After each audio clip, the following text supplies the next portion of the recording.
And we're back. Last video, I promise. So, yeah. Also, which, how cowardly. He's just honestly been a coward throughout the whole movie. And you know what? I'll mention it. The big climactic scene, just because he honestly, because of that ego, and it's very reminiscent to the substance too. Like, there were instances where they could just stop it. They could stop whatever issues that they're having with the situation, and they're like, no, no, no, no. Like Demi's character, it's like, well, you can stop the process, but you won't be able to, regain your beauty, whatever, however that other individual that you're sharing your body with wrecked your present life or your appearance. That's how you'll stay. But the agony of having to share it with this other quote unquote selfish person will stop. And she's like, no, no, no, no, no.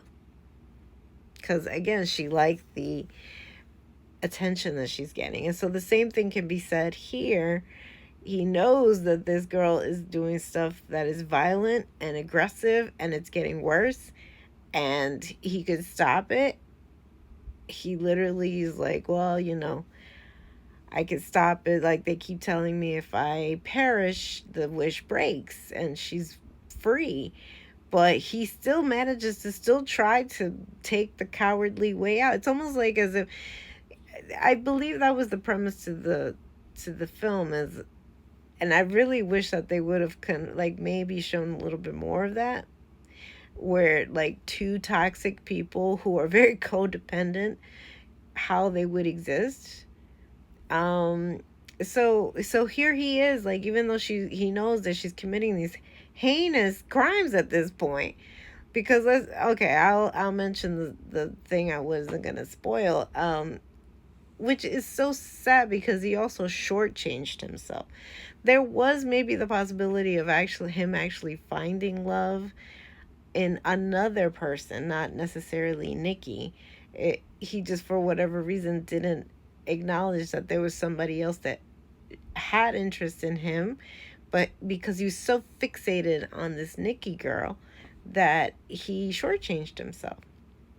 And so as he gets relatively close to this other character, and she opens up to him about her aspirations of leaving that town, going to a university.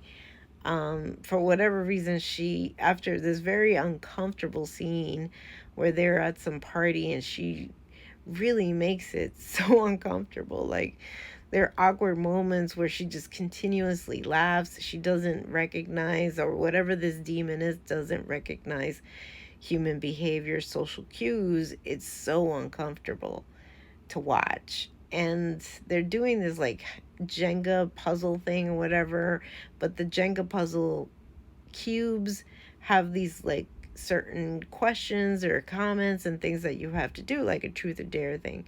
And when Baron picks up his cube and it says kiss the person on the left to you, it was that girl that he could have had maybe a relationship with, and it could have gotten serious.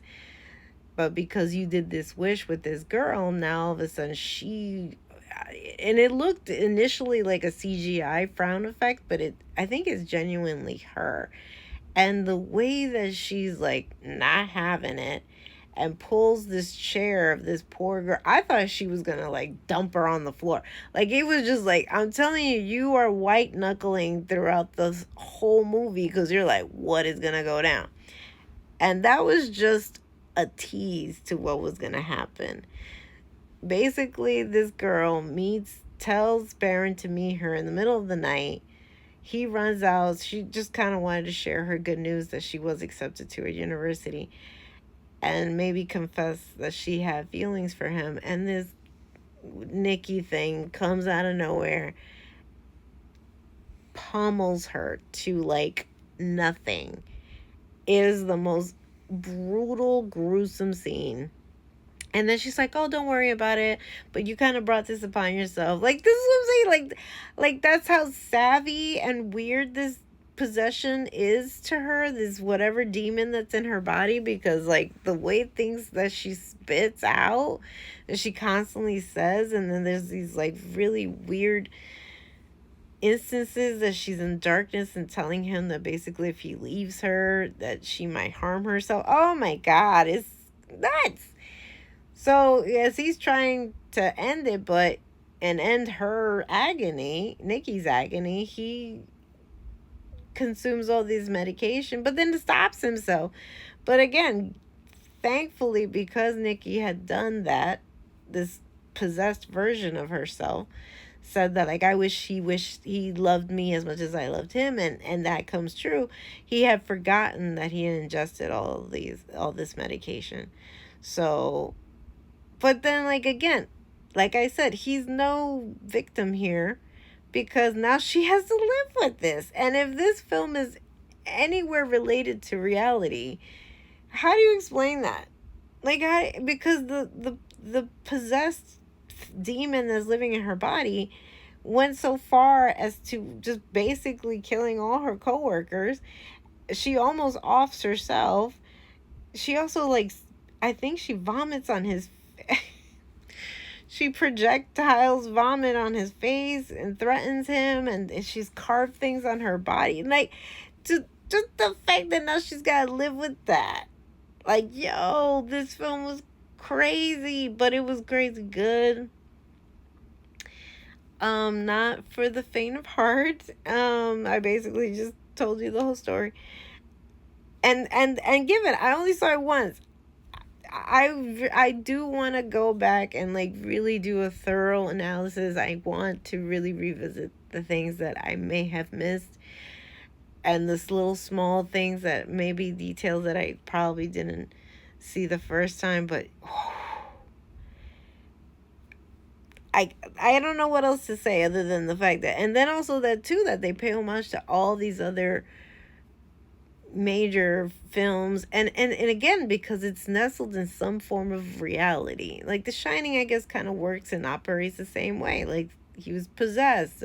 Jack Nicholson's character is possessed, and the heinous things that he does to his family could be related to that, but it can happen. I'm not saying that now possession is a big thing or anything like that. I'm just saying that it always festers in the insecurity. It lives in the insecurity and the ego, the bruised ego, control, people who have controlling issues, gaslighting, the concept of consent. It is literally hammered into this film, but in sprinkled throughout the whole film, because even like I said, that intimate scene, you could tell that that's not, she wasn't enjoying that.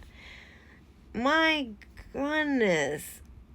And the fact that it rattled me, I swear I couldn't stop thinking about it, and like every little like small like sound or anything, it was just kind of freaking me out because I saw this like late at night.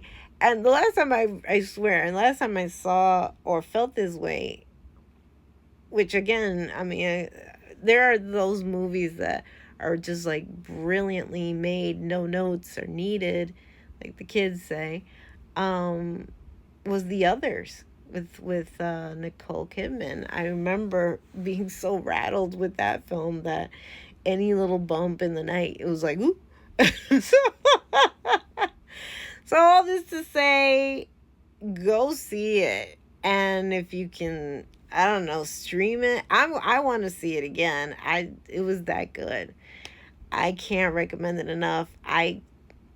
Since Sinners, I mean, again, I've seen some good films, and I did enjoy Michael Jackson's movie as well. That was a great concert time or feel for a feel good kind of movie. But this, I like these. I will say I'm definitely this type of girly, like I like that they kind of like teased you and you made you think it was like kind of a rom-com, but it is no rom-com.